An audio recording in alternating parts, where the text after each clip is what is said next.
à l'université Mohamed V.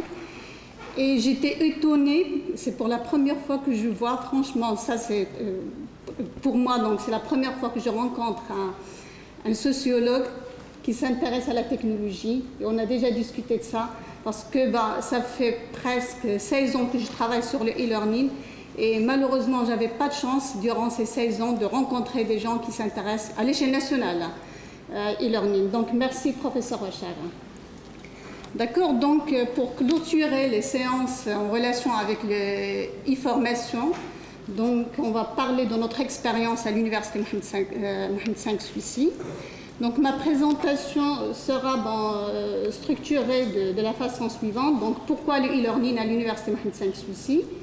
D'accord, comment nous on voit le e-learning? C'est quoi le e-learning pour nous? Parce qu'il y a pas mal de définitions. Une fois on va éclaircir ce point, je vais présenter notre vision et la stratégie de l'université Mohamed V pour faire du e-learning.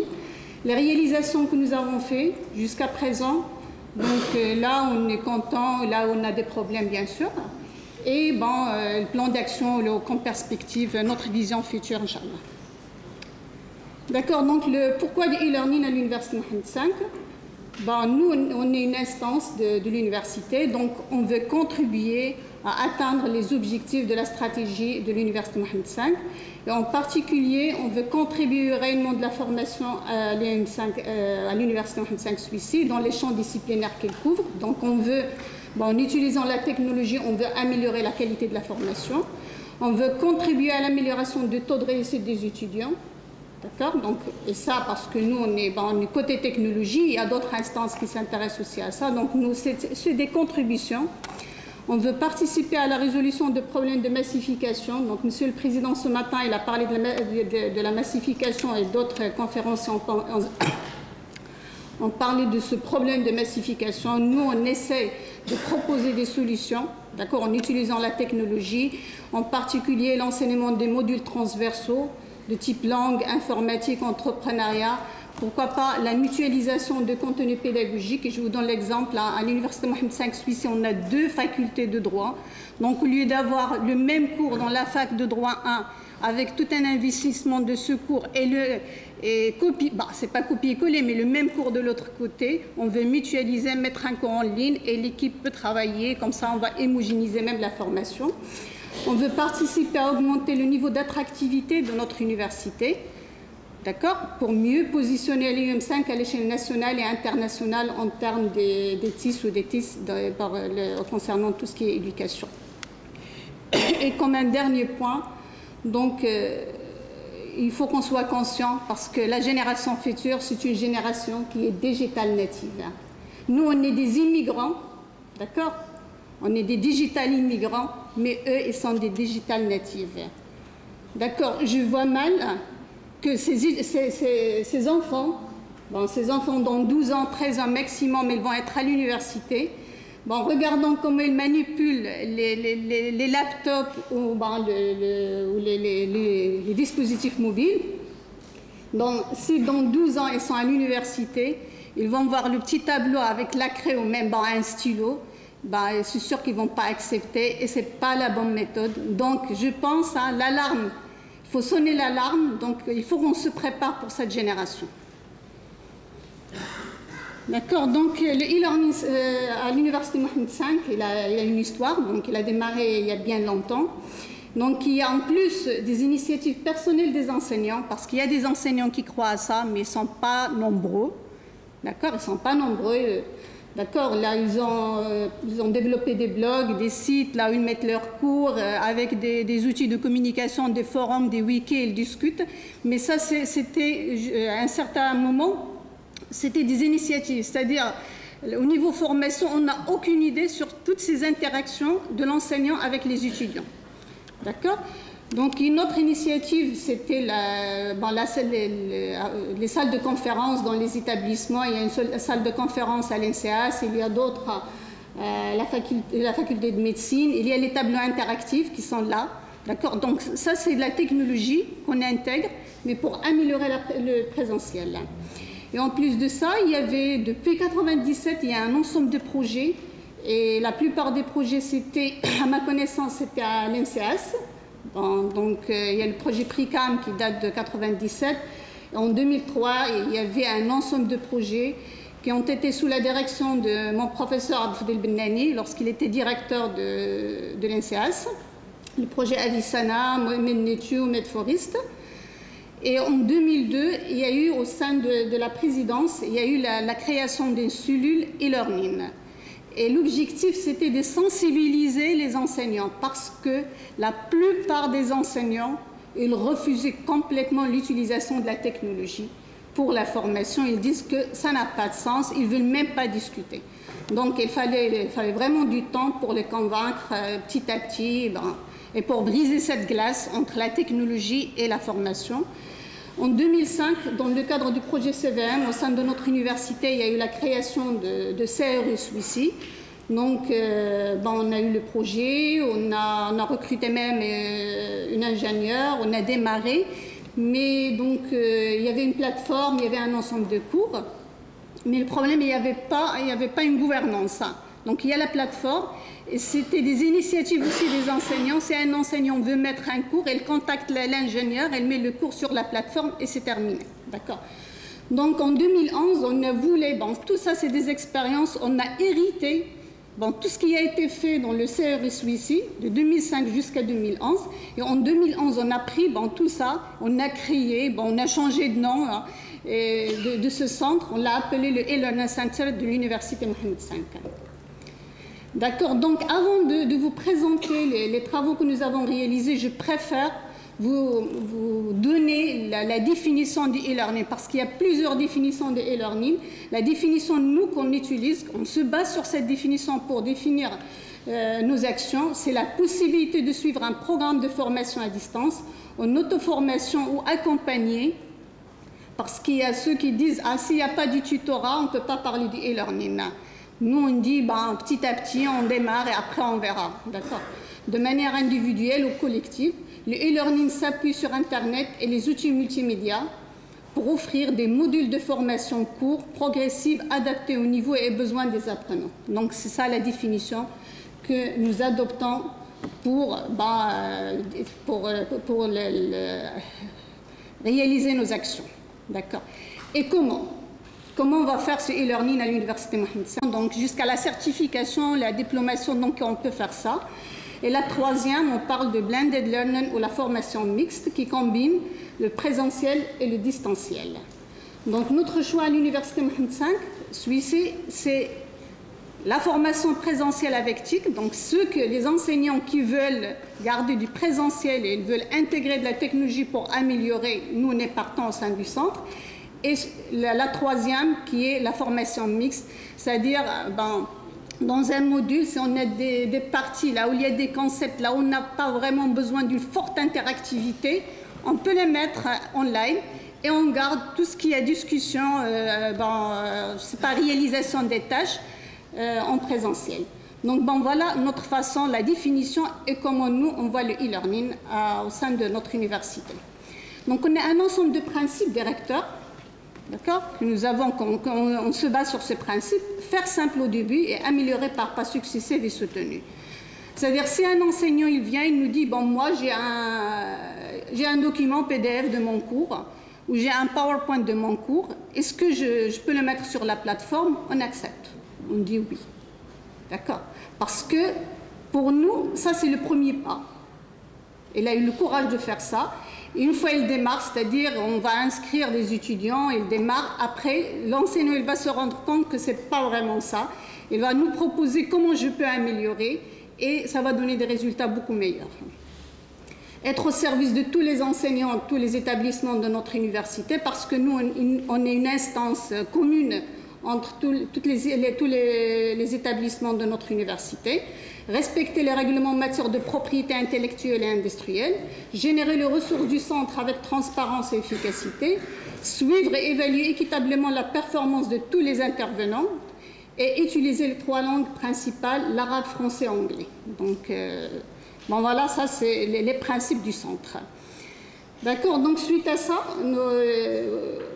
ce slide présente les axes stratégiques du e-Learning Center. Il y a 4 axes stratégiques. Le premier, c'est la gouvernance. Donc, il fallait travailler, il fallait faire des propositions concernant tout ce qui est les points en relation avec la gouvernance. Le deuxième axe, c'est la formation continue des enseignants dans l'éthique et la formation à distance. Le troisième, c'est la modernisation et support de la production des ressources pédagogiques. Et le dernier, c'est le partenariat et coopération. Et dans la suite de ma présentation, j'essaierai de vous présenter brièvement ce que nous avons fait dans les 4 axes. D'accord. Pour le premier axe, qui est la gouvernance, et je vous rappelle que la création du centre a été en début 2011. Donc en 2011-2012, voilà ce que nous avons fait. Donc on a défini une structure du centre, c'est-à-dire qui va gérer ce centre, comment, avec un ensemble de règles. On a développé un portail du centre, parce qu'avant il y avait uniquement une plateforme, on utilise Moodle, qui a été greffée au portail de l'université. Après la création du e-learning center, on a créé un portail du e-learning center. On a bien sûr défini un règlement intérieur, d'accord, pour gérer le centre, avec une charte d'utilisation pour mettre de l'ordre, d'accord, que ce soit au niveau des étudiants ou des professeurs. Et bien sûr, on a un processus d'évaluation. On essaie de faire du suivi sur le site, les accès, on essaie à chaque fois d'améliorer. D'accord. Concernant la structure du centre, rapidement, le centre est constitué d'un comité de pilotage qui est présidé par le président de l'université, Mohamed V Suissi. Et les membres, c'est les directeurs et les doyens des établissements, d'accord, et le directeur du centre, d'accord. Ça, ils se réunissent une fois par an pour valider le plan d'action et pour discuter la vision du centre. Donc, bien sûr, il y a un directeur adjoint, et il y a aussi un comité de suivi que nous appelons le comité de suivi. Il est constitué d'un ensemble d'enseignants, un enseignant de chaque établissement, parce que à l'université Mohamed V, on a plusieurs disciplines. On a 2 facs de médecine, on a 2 écoles d'ingénieurs, on a une faculté de sciences de l'éducation, et on a quoi d'autre? On a des instituts de recherche. D'accord, on a des établissements, plusieurs disciplines, et chaque discipline a ses particularités. Donc l'idée, on a dit, pour prendre des décisions, pour proposer des projets, il vaut mieux que la décision sorte, d'accord, de ce comité de suivi, parce que chacun va dire non, dans notre établissement, c'est pas comme ça qu'on fait ça, voilà ce qu'on propose. D'accord, et on a bien sûr une équipe technique qui gère la plateforme, et tous les problèmes techniques liés au centre. Donc, bien sûr, on a rédigé déjà un règlement intérieur qui a été validé par le conseil de l'université. Tous nos documents ils sont sur notre site, et une charte d'utilisation qui est aussi sur le site. D'accord, donc notre site, sans dire l'intérêt, parce que vous savez très bien l'intérêt d'avoir un site d'une instance. Donc, mais si vous voulez accéder à notre site, c'est le elearning.um5s.ac.ma. Donc là, on met toutes les nouveautés. Là où il y a la plateforme Moodle pour le moment, mais certainement on va avoir d'autres pour des disciplines où Moodle ils ne sont pas satisfaits de ce qui est fourni par Moodle. D'accord, on a créé aussi une adresse email, un compte de messagerie elearning.um5s.net.ma. Donc pour toute communication avec en relation avec le e-learning, on peut utiliser cette adresse email. D'accord. Voilà, ça c'est la page d'accueil de notre site. Voilà, on a une formation la semaine prochaine, une formation la semaine d'après, d'accord. Donc on a des liens utiles, on a un toolkit, des outils pour si les enseignants veulent l'utiliser. On a les liens vers la plateforme, donc on a un certain nombre d'informations et je vous laisse le soin d'y accéder à cette plateforme. D'accord. Pour la formation continue, le deuxième axe, pourquoi? Parce que les enseignants, on n'est pas, comme j'ai dit tout à l'heure, on n'est pas digital native, on est digital immigrant. Donc il y a des enseignants qui maîtrisent plus ou moins surtout les outils informatiques, d'autres non, et il y a plusieurs niveaux. Donc la formation continue des enseignants s'impose. D'accord, donc avant de démarrer la formation, notre stratégie c'était de bien définir les besoins des enseignants. Et pour cela, on a fait une enquête au sein de l'Université Mohamed V Suissi. Donc on a préparé un questionnaire que nous avons diffusé aux enseignants pour dire leurs besoins. D'accord. Ce questionnaire, il y avait un certain nombre d'objectifs pour voir l'utilisation d'éthique au sein de l'université, le niveau d'intégration des e-learning et le recensement des besoins en formation des enseignants. Il n'y avait pas beaucoup de participants. C'était une première expérience. Hein.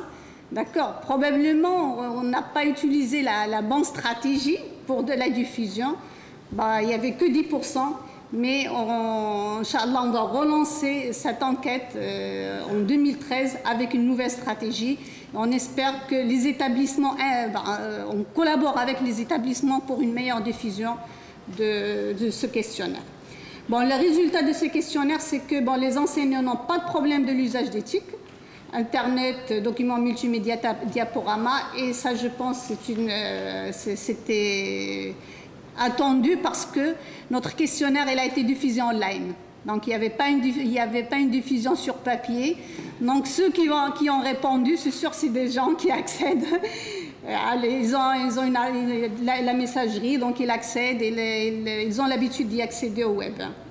Mais il y a un besoin en formation concernant les outils de communication, les outils de production de ressources en ligne et de tutorat. Donc, suite à ça, on a démarré nos actions de formation. Et la première action, ça a été en collaboration avec l'AEF. Parce que l'AEF, elle propose un ensemble de modules, d'accord, pour tout ce qui est en relation avec les e-learning. On a démarré donc le premier module qui est la formation, conception, développement et utilisation d'un cours en ligne. D'accord. Mais notre stratégie, c'était que, si tous les ans, supposant, on veut être optimiste, et 50% des enseignants s'intéressent, on ne va pas faire appel à l'AEF à chaque fois que des enseignants veulent faire la formation, parce que, elle exige l'AEF un groupe de 15 personnes maximum. D'accord. Donc notre idée, c'est que l'AEF, durant la formation de l'AEF, il y a le formateur, il y a l'assistant.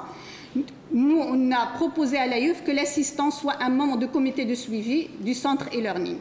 D'accord. Donc, il a fait, durant la première formation, il a fait assistant. La deuxième, je pense, 2 formations, il fait assistant. La troisième, il peut devenir formateur. D'accord. Donc, en même temps, on a formé les membres du comité de suivi pour qu'ils deviennent des formateurs. Et on a commencé par la suite à faire des formations organisées par des formateurs d'Université Mohamed V. D'accord. Ça, c'est du côté pédagogique, c'est-à-dire comment on va produire un cours en ligne. Et du côté technique, donc, c'est notre ingénieur qui fait des formations pour les enseignants sur la plateforme Moodle. Donc, tout ce qui est en relation avec la plateforme Moodle pour l'intégration du cours. Voilà rapidement le résultat de cette action, c'est-à-dire durant ces 2 années du centre. Donc, on a fait, durant la première année, on a fait 2 sessions pédagogiques, c'est-à-dire concernant tout ce qui est les techniques de conception, de scénarisation des cours. Et on a fait 5 sessions pour la formation technique, c'est-à-dire, et le nombre de professeurs bénéficiaires était de 127. Par contre, durant la 2e année, donc, il n'y avait que 2 sessions techniques, et je trouve que c'est normal, parce que, ça c'était Moodle, donc ils ont appris les techniques de fonctionnement, mais il y avait 4 sessions concernant tout ce qui est pédagogique. D'accord. Donc, il y avait 56 professeurs bénéficiaires. D'accord. Et à la fin de chaque formation, bien sûr, on fait une évaluation. La plupart des enseignants, ils sont satisfaits du contenu. Ils proposent des exigences et des propositions, bien sûr. Mais le problème, c'est que il y a ceux qui démarrent, ils créent l'espace de cours, ils sont motivés, mais une fois de retour, ils oublient complètement qu'ils ont déjà commencé un cours. D'accord. Donc je dis, sûrement, ils sont motivés, ils sont convaincus, mais il y a l'indisponibilité des enseignants, et ça, c'est au niveau stratégique, il faut trouver un moyen pour dire, il faut développer un cours. En tout cas, ça, c'est un problème où il y a un manque de motivation. Donc, le nombre de cours qu'on produit, il est inférieur au nombre de formations, le nombre d'enseignants qui ont été formés. D'accord, donc bon, le troisième axe, c'est pour la production de ressources pédagogiques. Notre façon de faire, donc, c'était de capitaliser l'existant, bien sûr. Tout ce qui existe, nous, on le garde. Et on a une stratégie pour l'assistance des enseignants pour des nouvelles productions. Et on a d'autres propositions, des stratégies nouvelles parce que on s'est rendu compte que faire un cours pour un master, c'est pas un cours, c'est pas la même pédagogie pour une licence. Donc il y a des idées sur ça, je ne vais pas entrer en détail. Et on fait des appels à projets, c'est-à-dire annuellement, il y a un appel à projet et les enseignants ils participent. Donc on a fait jusqu'à présent un seul appel, je parlerai des résultats de l'appel à projet. D'accord, les types de production, comme je dis tout à l'heure, c'est ouvert.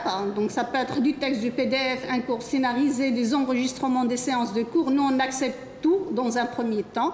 Après, on va évaluer et on va dire la meilleure façon de faire du e-learning dans notre université. Bien sûr, avec des activités en utilisant des outils de communication de type chat, forum, wiki, des tests d'évaluation. Donc, voilà, donc pour le moment, jusqu'à présent, donc, on a les cours qui sont visibles. Je parle de cours visibles, créés ou modifiés, parce qu'il y a des espaces de cours qui ont été créés en 2009 et qui n'ont pas été utilisés, on ne les comptabilise pas. Parce que ça a été créé, il a démarré, mais il a abandonné. Donc pour nous, ce n'est pas vraiment un cours qui est vivant.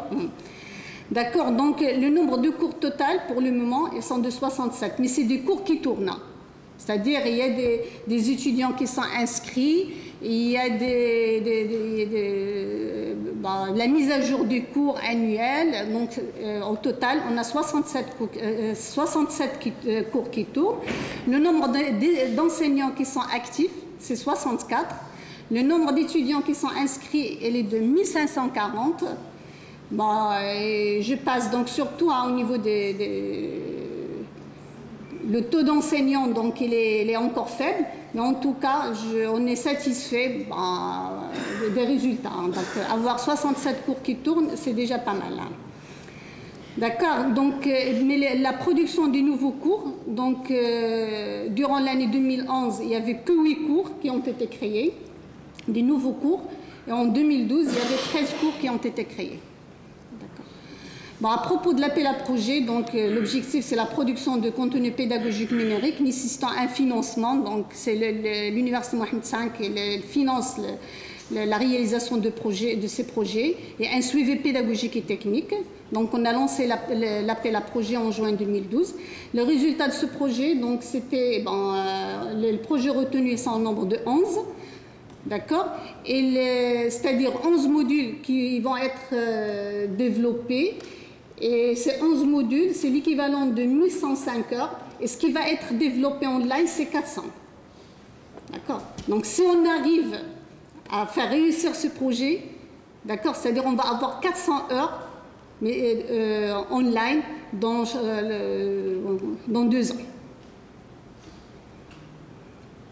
D'accord, donc nous on tient à réussir ce projet, donc on a essayé de définir une stratégie, donc il y a un fort accompagnement et motivation des participants à ce projet, il y a une formation des participants au projet qui va démarrer très bientôt, c'est-à-dire il y a des formations périodiques, il y a un accompagnement pédagogique par l'équipe de suivi, parce que elle est le plus spécialiste, c'est le membre de l'équipe de suivi qui est spécialiste de la matière. Par exemple, un enseignant de la fac de médecine, de côté pédagogique, c'est le représentant de la fac de médecine dans le centre qui fera le pont. D'accord ? Et du côté technique, c'est l'équipe technique du centre qui va gérer ça. D'accord, donc le dernier axe, c'est le partenariat et coopération. Pour le moment, on a du partenariat avec l'AEF concernant la formation.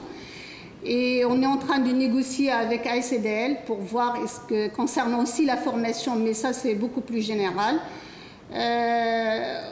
Tout ce qui est, on peut collaborer aussi avec les équipes de recherche. Déjà avec une équipe de recherche à l'INSEA Slerma qui s'intéresse à tout ce qui est e-learning, recherche, mais beaucoup plus évolué, c'est Mobile Age, c'est-à-dire en utilisant les dernières technologies.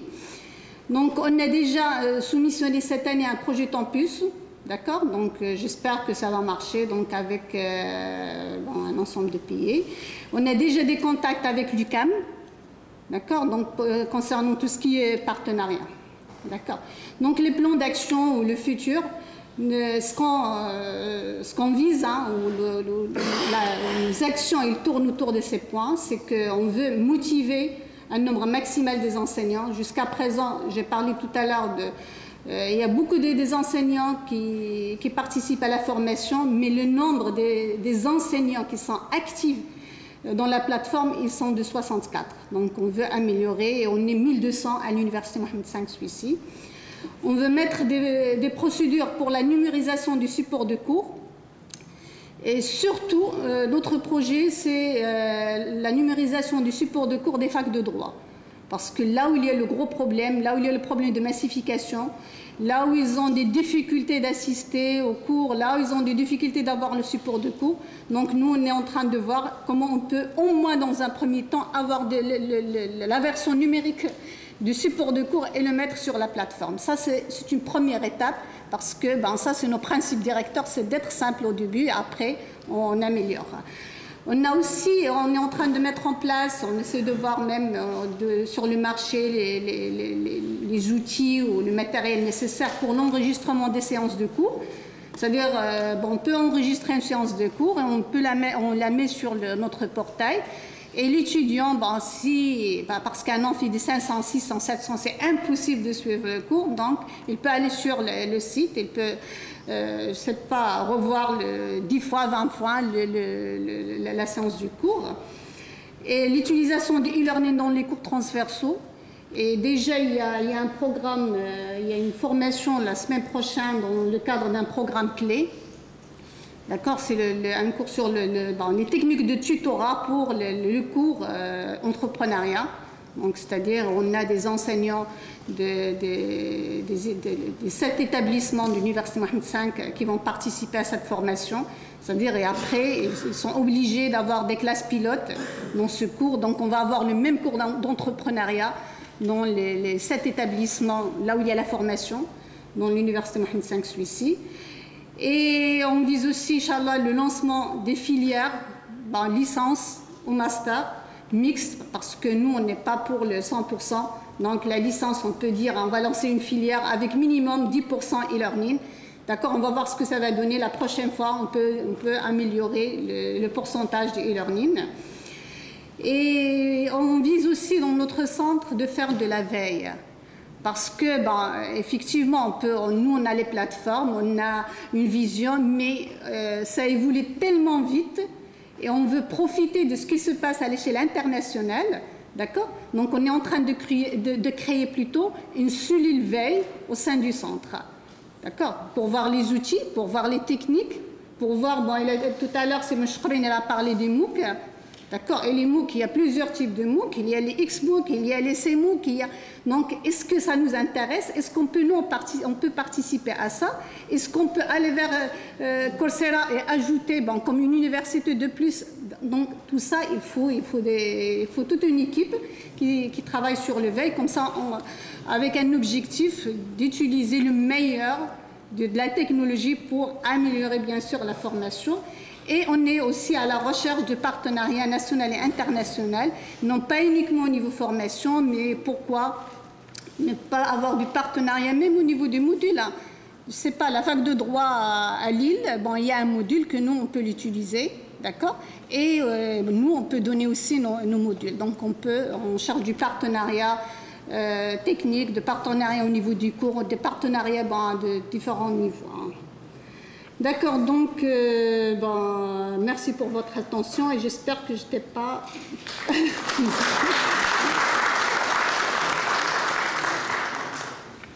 Merci beaucoup, madame, pour votre présentation et je crois que la programmation a été bien faite, si je peux me permettre, madame, parce que vous venez en fin de session avec une présentation de ce qui se fait dans l'université Mohamed V, et je trouve que c'est très bienvenu. Voilà. Maintenant, se pose une question pour vous, madame. Nous avons pris un certain retard. On a commencé en retard, c'est vrai, mais non pas pour m'excuser, mais pour vous rappeler les faits. On a quand même un collègue qui se nomme le professeur Mohamed Arakat, qui m'a chargé de s'excuser auprès de vous, parce que non seulement il est venu en plus, il a parlé longtemps, c'était intéressant, et en plus maintenant il ne peut pas répondre aux questions, donc vous avez droit à toutes ces excuses. Madame, je vous rends la présidence.